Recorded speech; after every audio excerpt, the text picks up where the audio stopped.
ఆయన మనుగురు పోరుజెండా ఉద్యమ ఉనికి అర్ధ శతాబ్దంలో మనుగురు ప్రతి అడుగుకి ప్రతి ముందడుగుకి సాక్షి. కొన్నింటిలో సూత్రధారి, మరికొన్నిటిలో పాత్రధారి. అటవీ గ్రామంలో ఉన్న మనుగురు పారిశ్రామిక పట్టణంగా ఎదగడంలో ఇక్కడ వలస వచ్చిన వేలాది మందికి ఇక్కడే పుట్టి ఇక్కడే పనులు చేసిన వారికి ఆయనే అండాదండ. కాలమాన పరిస్థితుల్లో తెలంగాణ ఆవిర్భావం తర్వాత కమ్యూనిస్టుల పార్టీ ప్రారంభం తగ్గినా ఇప్పటికీ మనుగురు ప్రాంతంలో నిలువెత్తు ఎర్రజెండా బుల్లోజు అయోధ్య. గత 50 ఏండ్ల రాజకీయాలు మారినా, ప్రభుత్వాలు మారినా, ఊరు మారింది, చుట్టూ ఉండేవారి మనస్తత్వాలు మారాయి. కానీ ఆయన మాత్రం మారలేదు. పట్టిన ఎర్రజెండా విడవలేదు.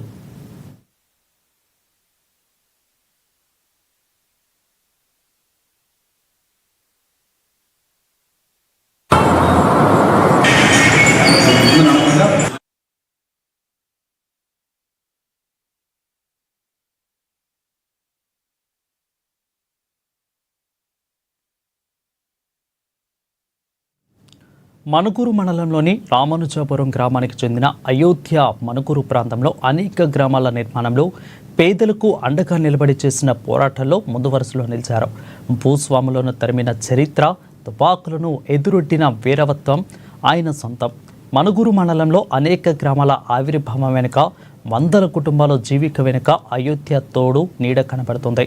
అర్ధ శతాబ్ద కాలానికి పైగా మనుగురుతో పెనవేసుకున్న బంధం అయోధ్య. ఇక పినపాక నియోజకవర్గంలో తిరుగులేని నేతగా వర్ధిల్లిన అయోధ్య వందలాది మంది నేతలను తయారు చేశారు.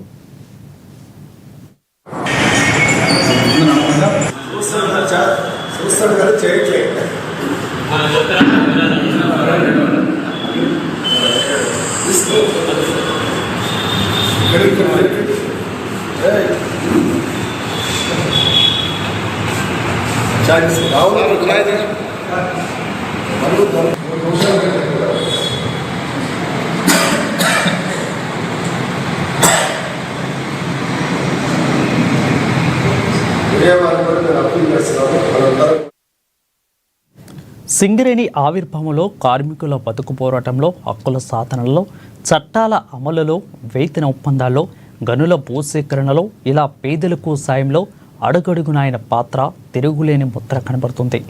సిపిఐ జిల్లా కార్యదర్శి, వర్గ సభ్యులు, రాష్ట్ర నాయకులుగా ఉన్న అయోధ్య ఒకసారి మనుగురు సొసైటీ అధ్యక్షునిగా, జెడ్పీటీసీగా, జిల్లా పరిషత్ వైస్ చైర్మన్గా మారారు.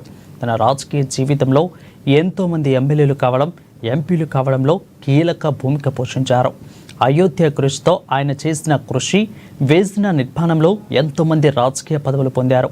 ఆయన సహకారంతో ఎంతోమంది ఉపాధి పొందారు.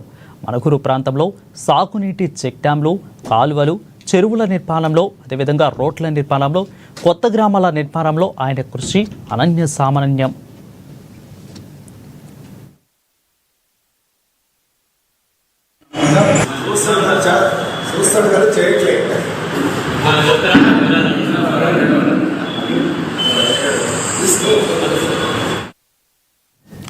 ఇక అప్పటి సింగరేణి నుండి ఇప్పటి భద్రాద్రి విద్యుత్ కేంద్రం కోసం రైతులను ఒప్పించడంలో, అర్హులకు పరిహారం వచ్చేలా చేయడంలో ఆయన పట్ట శ్రమ కళ్ళ ముందు కనబడుతుంది.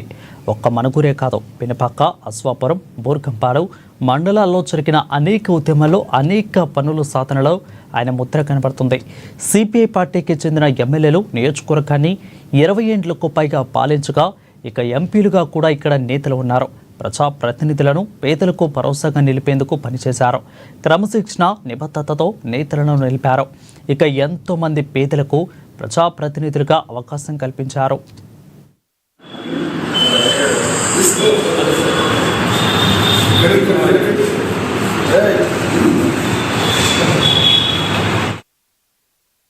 కాలం మారుతుంది, రాజకీయం మారుతాయి. తెరపైకి కొత్త నేతలు వస్తారు, పోతారు. పార్టీ మారాలంటూ అనేక ఒత్తిళ్లు వచ్చాయి, ఆఫర్లు కూడా వచ్చాయి, బెదిరింపులు వచ్చాయి. అయినా దేనికి తొనకలేదు, వెనకడు కూడా. ఎప్పటికీ ఒకలాగే ఉంటారు. తను ఆ పట్టుకున్న ఎర్రజెండా కోసమే పరితపిస్తూ ఉంటారు. ప్రతి మజిలీలో తన ఎర్రజెండాలోనే నిఠారుగా నిలుస్తారు.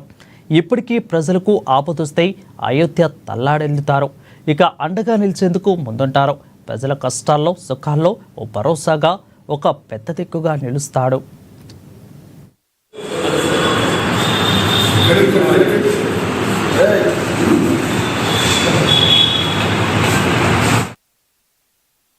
ఉమ్మడి ఖమ్మం జిల్లాలో బళ్ళోజు అయోధ్యకు విశేష ప్రజాదరణ ఉంది.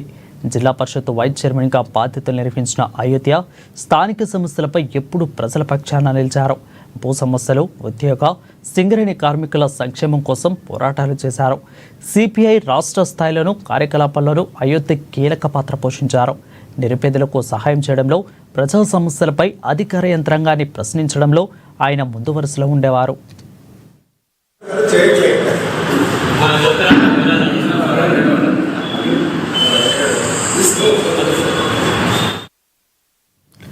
బొళ్ళోజు అయోధ్య మరణ వార్త తెలిసిన వెంటనే మణుగూరు ప్రాంత ప్రజలు, సిపిఐ కార్యకర్తలు, నాయకులు తీవ్ర విషాదంలో మునిగిపోయారు.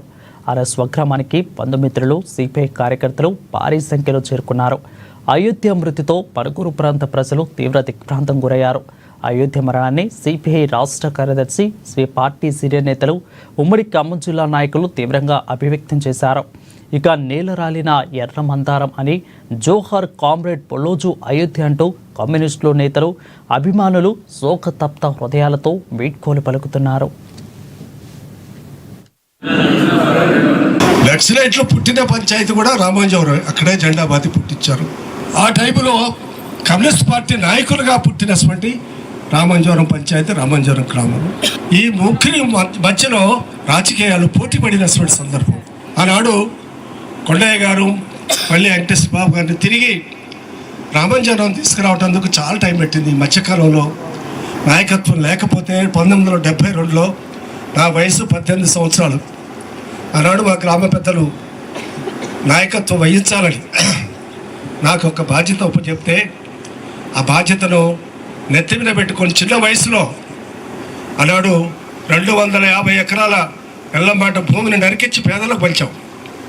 ఆనాడు ఖబర్దార్ అని చెప్పి ప్రజలు నెట్టేసుకొని రాజులకు తిరుగుబాటు చేస్తే ఈ రాజులు నక్సలైట్లతో కుంభకై నా మీద కూడా నక్సలైట్లతో దాడి చేయించాలని ప్రయత్నం చేశారు.